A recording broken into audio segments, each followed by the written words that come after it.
It's a system of linear equation. This is the topic which we are going to discuss in this presentation.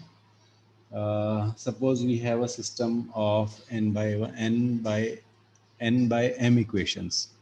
The number of equations are what? A11 x1 plus a12 x2 and so on. A1 m x m is equal to b1.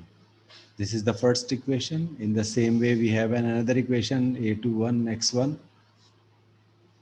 plus a22 x2 and so on plus a2m xm is equal to b2. This is second equation. In the same way, we have the n number equations n1 x1 plus a n2 x2 and so on plus a nm xm is equal to bn. So these are the n number of equations and each equations have m number of variables. So the system is known as n by n system.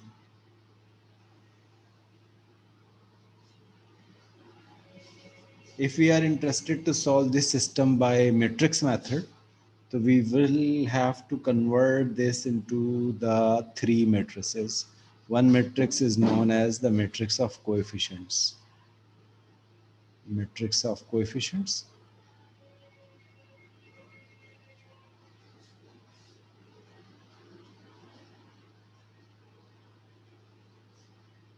And this matrix is equal to all coefficients we will have to place here. an1, then we have a12, first row and second column, or we can call it as a first equation, the second variable, and so on. A1m,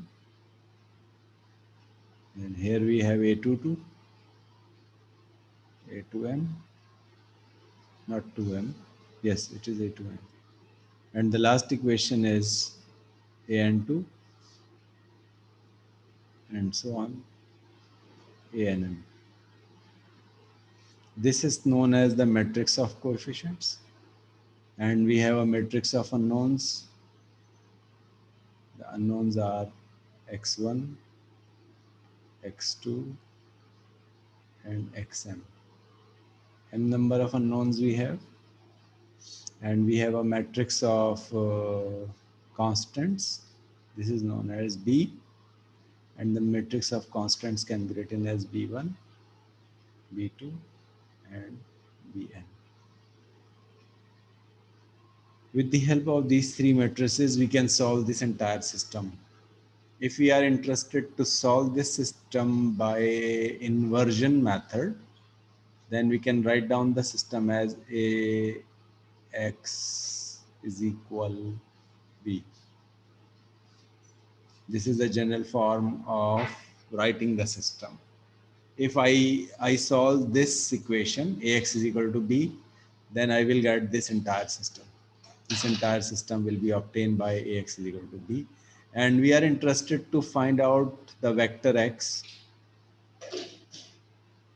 The vector x can be determined by eliminating a from the left side. If we are interested to eliminate the a from the left side, then this a will be taken by cross multiplication in denominator. But in matrix algebra, there is no process of division. We have a inverse instead of division. So we can write down that is as a inverse time b. This is known as the solution. So x can be determined by, you have just to calculate the inverse of this matrix A. After calculating the inverse of this matrix A, multiply the inverse by B, you will get the solution. So this is the one way of solving the system. This equation, this method is known as inversion method, or solving the system by inverse method. But taking the inverse is quite complex. So instead of using this inversion method, we are going to describe here another method which is known as Gaussian elimination method or Naive-Gauss method. So this is the method that we are going to discuss and describe in this presentation. In the Naive-Gauss method, you have to make this matrix A into upper triangular matrix in the form of, we should have 1 here,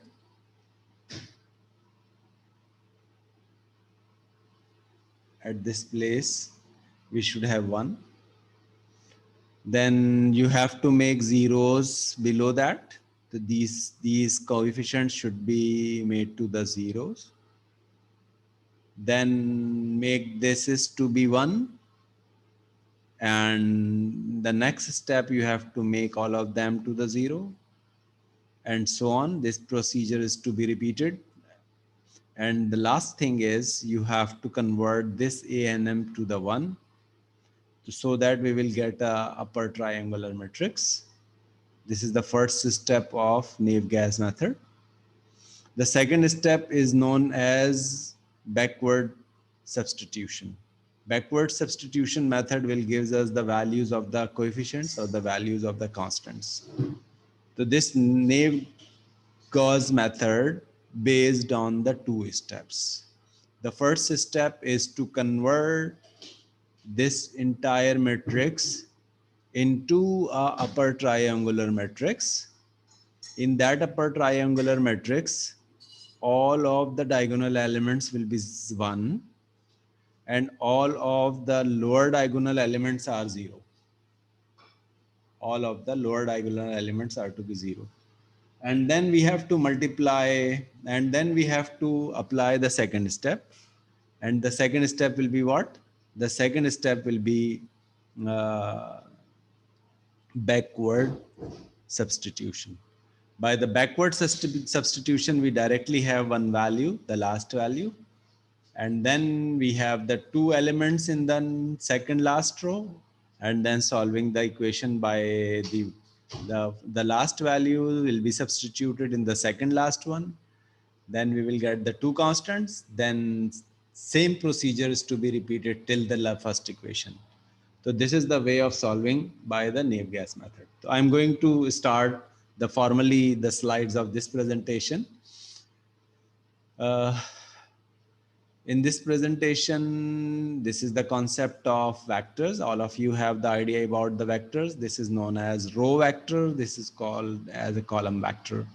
So identity vectors are those vectors in which we have 1 in the diagonal. So identity matrix can be formed by joining all of these identity vectors. So if I join all of these identity vectors, then I will get an identity matrix of order 4 by 4. So these identity matrices will be used in Gaussian elimination method. Now, there are the definitions of matrix and vector. The vector is a one-dimensional array. All of you are familiar with the arrays. One-dimensional array is a vector, and the two-dimensional array is known as a matrix. So this is a two-dimensional array. All of these are the two-dimensional array, but these are the specialized matrices. This is known as the zero matrix. This is called as an identity matrix of order 2. I can write down this matrix as I2. So I can write down this as I2. I2 means identity matrix of order 2.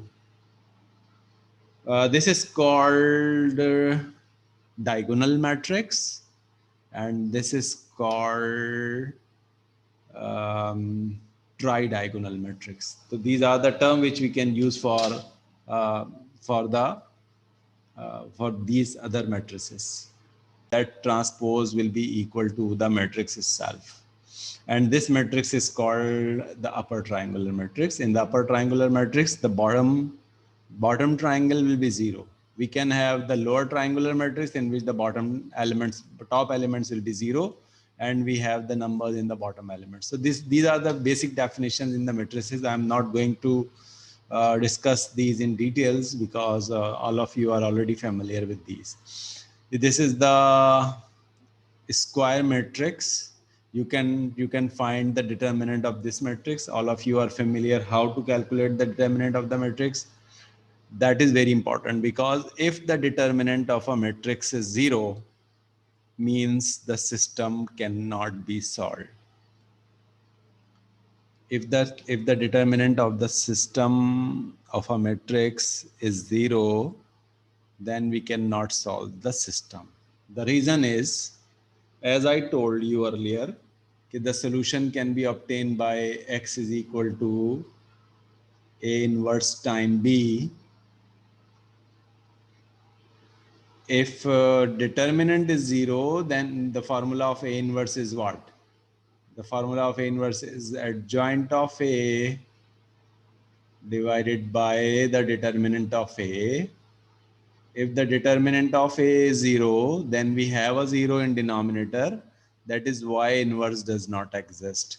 So if the determinant of a matrix is 0, means that the inverse does not exist, or the value of the inverse will be infinite. So we cannot say that the value of the inverse is infinite. We can say that the inverse does not exist. If inverse does not exist, we cannot solve the system. A inverse time B, if it is undefined, then we cannot multiply inverse by B, the system we cannot solve. So this is very important. So you have to first check whether the solution of the system exists or does not exist. So you can determine the value of the determinant. If the value of the determinant is 0, then we can call the system solution does not exist otherwise. All of you are familiar, we can solve this determinant by any row or by any column. Generally, you are familiar by opening the determinant at the first row. If you are opening the determinant by the first row, so this will be the 2, 0, 5, and 5, 4. Then you have a negative sign 3, 1 minus 1, and 5, 4. Then you have a minus 1 and 1 minus 1, 0, 5. So this is the value of the determinant. You can solve it by 4 multiplied by 0, 5 multiplied by 5, 1 multiplied by 4, 5 multiplied by minus 1, 1 multiplied by 5, and those. In the same way, you can solve the determinant. If the determinant is 0, we can say that the inverse does not exist or the system does not solve. We cannot solve the system by the given information. So this is the value of determinant. It is open at 2. If you are interested to open at a second row, so you can. So you just take 1 here, take 0 here, 5 here, and you can solve this. The value remains same. You can solve this determinant by any row or by any column. The value remains same. Now, very basic operation in matrices. You can, if you have two matrices A and B, you can add them by adding the corresponding element. So that is very simple. So I'm not interested to describe this in detail, because add corresponding element. If you add corresponding elements, so you will get the sum of the two matrices, or the sum of the two systems, provided they have the same order. The order of matrix A should be identical to the order of matrix B. If the orders are same, then we can add. If the orders are not same, we cannot add. So by adding the corresponding element Aij and Bij. So Aij, suppose I is 1, J is 1, the A11 is to be added to the B11, A12 is to be added to the B12, and so on. But in multiplication, if we have a matrix A of order n by m, and we have a B matrix with the order of p by q, then one thing is product is possible only if M is equal to P. If M is equal to P, then the product is possible. If M is not equal to P, then we cannot multiply these two matrices. So here we are assuming that M and P are same, then we are going to multiply. This is the algorithm for the product. So I have to describe it, this algorithm. How can we product the two matrices? So on the next slide, I am going to demonstrate how to multiply these two matrices. Suppose we have a matrix A as A11, A12, A13, A21, A22, A23. So we can multiply this matrix by matrix B. So we should have B11, B12, B21, B22, B31, B32.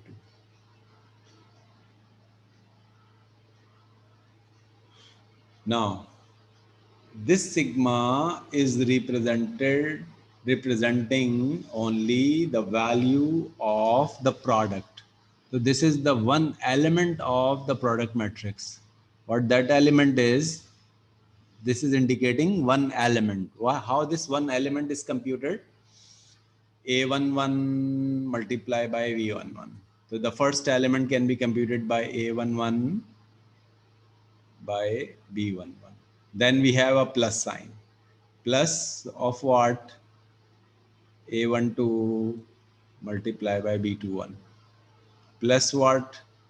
A13 multiplied by B31. So this is the first element. So you can see this element can be computed by this formula. I is from 1 to 3. J is from 1 to 3. So if I am putting I is 1, J is 1, K from 1 to M. K from 1 to M, 1 to M means what? 1 to M means 1 to 3, because this is to be added 3 times. So the K is representing what? K is basically representing from here to here. So the order was N by M. Here the order was P by Q. So we should have M by N as common, because these two numbers should be same. If these two numbers are same, then we can have the product. If these two numbers are not same, we cannot have the product. Now, you have to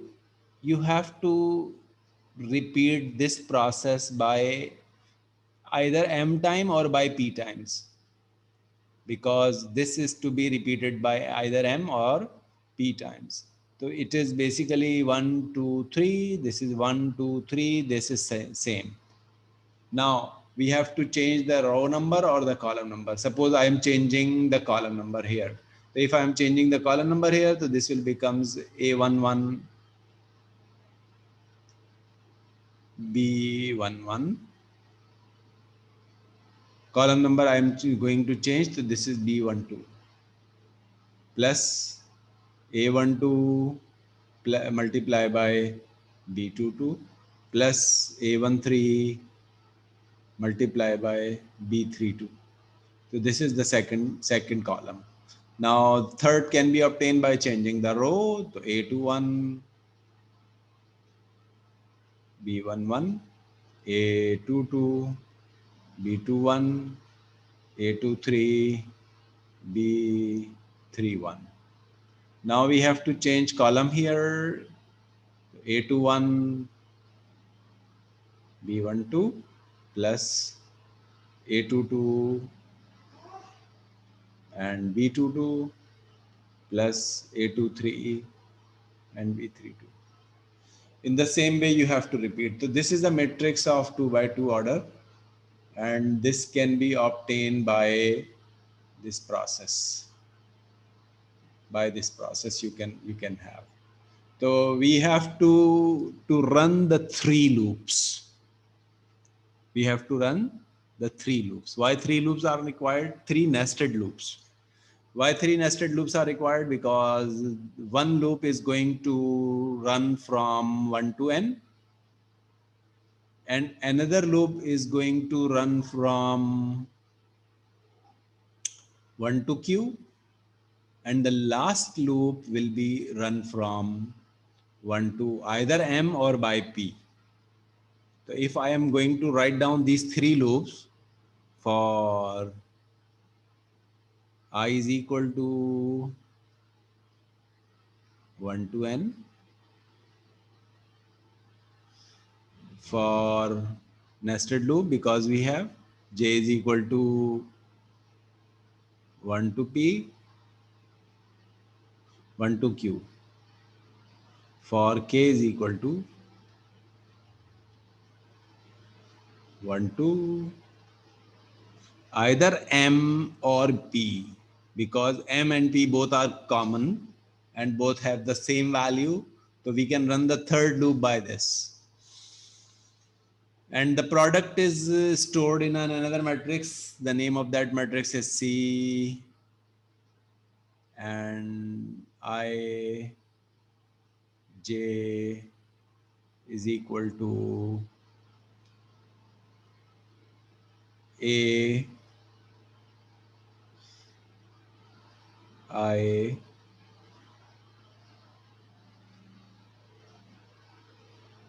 k multiply by B k j. That's all. There is only one command, and that command is what? That command is this. Because this is the calculation of one element in my product. So this is my product, and this one element can be computed by this formula. So this formula, I have implemented this formula here, and this is not n, this is basically m. Or I may have to write down here p, because m and p both are equal. So I can write down the third loop from 1 to m or by 1 to p. Now you can observe. If I want to simulate this by I is equal to 1, j is equal to 1, so the only thing which vary is the k. So C11, C11 is the first element of this matrix.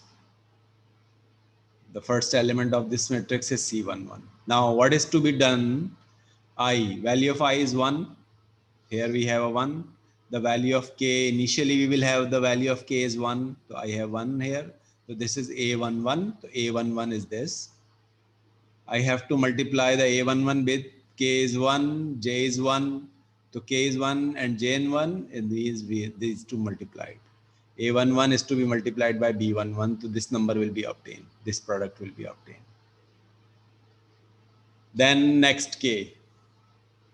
If we have a next k, because in the nested loop, whenever we have a next statement, the next of the innermost loop, the next value of k will be 2. So there is no change in C11, there is no change of j, there is no change of I. The only thing which is changed is the value of k. The value of k is now 2. So if we are substituting the value of k as 2, so you can see A12, this is A12, multiply by B21. So this is your B21.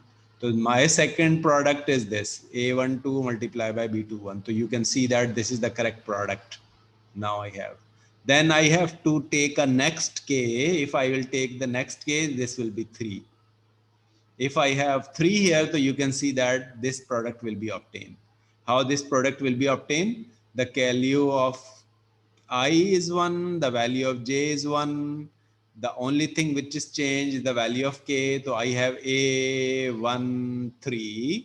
So this is A13 and it is to be multiplied by B31. So B31 is this number. So A13 will be multiplied by B31. So I will have, if I run this loop 3 times, inner loop, so I will get A11 multiplied by B11, A12 multiplied by B21, A13 multiplied by B31, but there is an error. So you have to identify that error because we have to rectify this product. The correct answer is we have to use a plus sign here.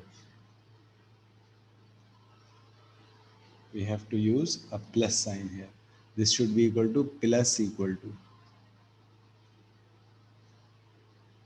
What is the meaning of plus equal to in C++? The meaning of C plus equal to means if we are writing a formula as A plus equal B, so the actual formula is A is equal to the A plus B.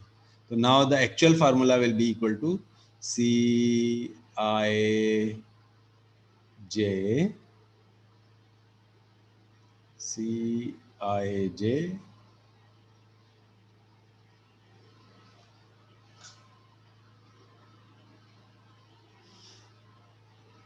is equal to Cij plus Aik multiply by Bkj. That is the product. The product will be stored every time whenever we multiply these two numbers, that is to be stored in Cij. One more correction we have to do in this expression. If one thing is we have not to write down the both of the lines. Either line number 1 is to be write down or line number 2. Both lines are not needed because the both lines are equivalent and both lines have a same purpose and the same meaning. So we have to change only one, we have to put only one line, either this one or this one. If we are writing the algorithm in C++, then this line is enough. If we are writing the algorithm in any of the language, then we can use the second line. But one more thing is needed to rectify this formula because this will not act accordingly. So we have to add one more line. That line is what? That line is Cij is equal to 0. This line is to be added and this line should be at proper place. What the place of that line is, this is before the loop of k. Because whenever we are going to calculate a new element of the product, we have to use initial value there.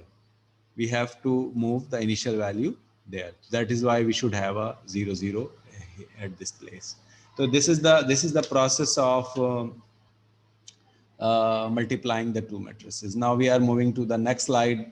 Algorithm for the product. I write down the algorithm for the product here instead of using this slide. Now the system of linear equation. The system of linear equation can be presented in the different forms. This is the standard form. This is the matrix form. If we have a 3 by 3 system and the value of x2 is not there, so we have to keep x2 by space. So x1, the coefficient of x1 will be right down here. The coefficient of x2 will be, the last coefficient of x2 will be 0 and the values of b. So this is the matrix form. This is the standard form. All of you are familiar with these two forms.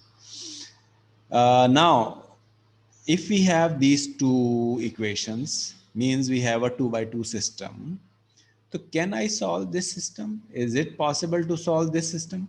So we can solve this system because the inverse of this matrix exists and the value of the inverse of this matrix is A inverse is equal to 1 multiplied by 2 minus 1 multiplied by 1 and that is 1.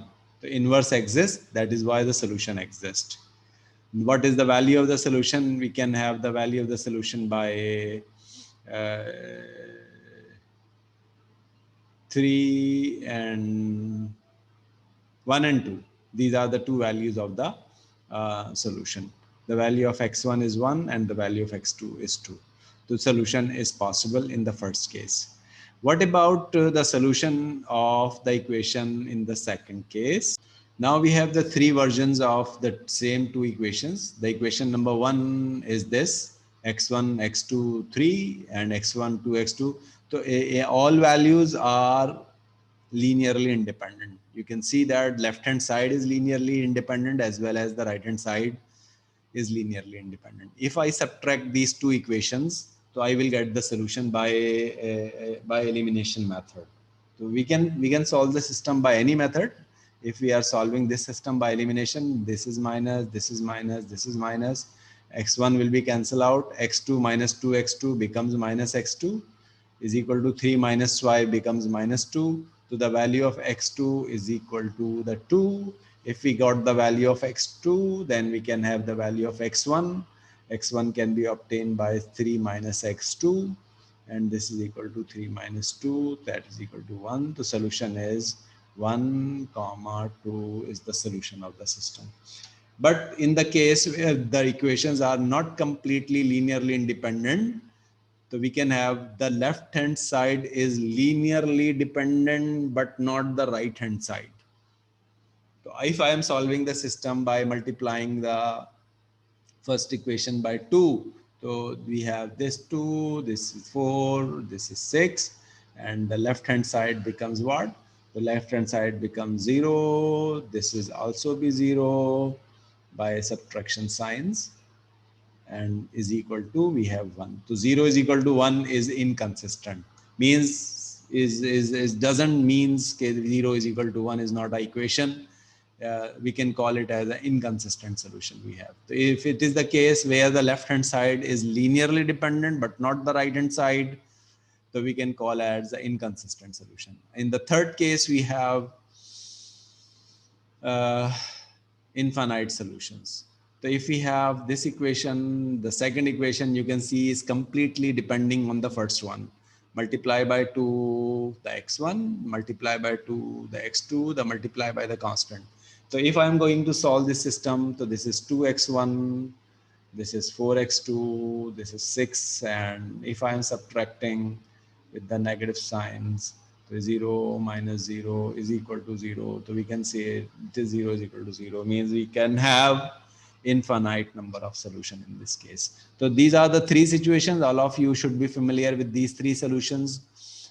And so in the first case, we have a unique solution like this. In the second case, we does not have any solution. In the third case, we have infinite solution. If we are solving the equation by a Cramer rule, then how many iterations are needed? So this formula can give you the number of iterations by the Cramer rules, because how many products are required? N plus 1 multiply by n minus 1 multiply by n factorial. So this is a very large number. If we have a system of 30 by 30 equations, so I need 2.38 multiplied by 10 raised to the power 35 multiplications needed for this purpose. Because finding the determinant is nothing, it is just the product of 2 multiplied by 1, the product of 1 multiplied by 2, the 5 multiplied by 1, the 3 multiplied by 1. So nothing we have to do in the Cramer's rule. We have just to multiply the values and got the values of the determinants, so that we will get the value of the unknown values of x1 and x2 we can get. So Cramer rule is not preferable. Why the Cramer rule is not preferable? Because it needs too much number of iterations. The complexity is very high. Complexity is very high. So due to the high complexity, we are going to ignore the Cramer rule. We are going to use another method, which is named as naive Gaussian elimination, or we can simply call it as a Gaussian elimination. In the naive Gaussian elimination, we have to make the system. First, we have to convert the system into the matrix form. After that, we have two steps. One step is called as forward elimination. The next step is known as the backward substitution. So in the forward elimination, what we have to do? In the forward elimination, we have to make the diagonal element and the upper diagonal element constant, and lower triangular elements will be 0. So we have to create these elements, which may be any numbers. Out of these 9 numbers, the 3 numbers will be 0, and the remaining should have any value, and remaining things will be changed. So we have these values will be changed. These other numbers will also be changed. This is the first step. So making these lower diagonal element to the 0 in a system of equation or in a system of matrices. This is the first step. Then backward substitution. Backward substitution means what? Backward substitution means the A33 is equal to the B3 dash. This is the direct value of A33. Now we have the two elements, A22 and A23, B2 and C. In this way, we have to construct that equation. That equation will becomes an equation of two unknowns we have. So we can have to put A33 from the last equation to the second last equation. We will get the value of the other constant. If we got the two constants, then we can have to put it into the first equation. So this procedure is known as the backward substitution.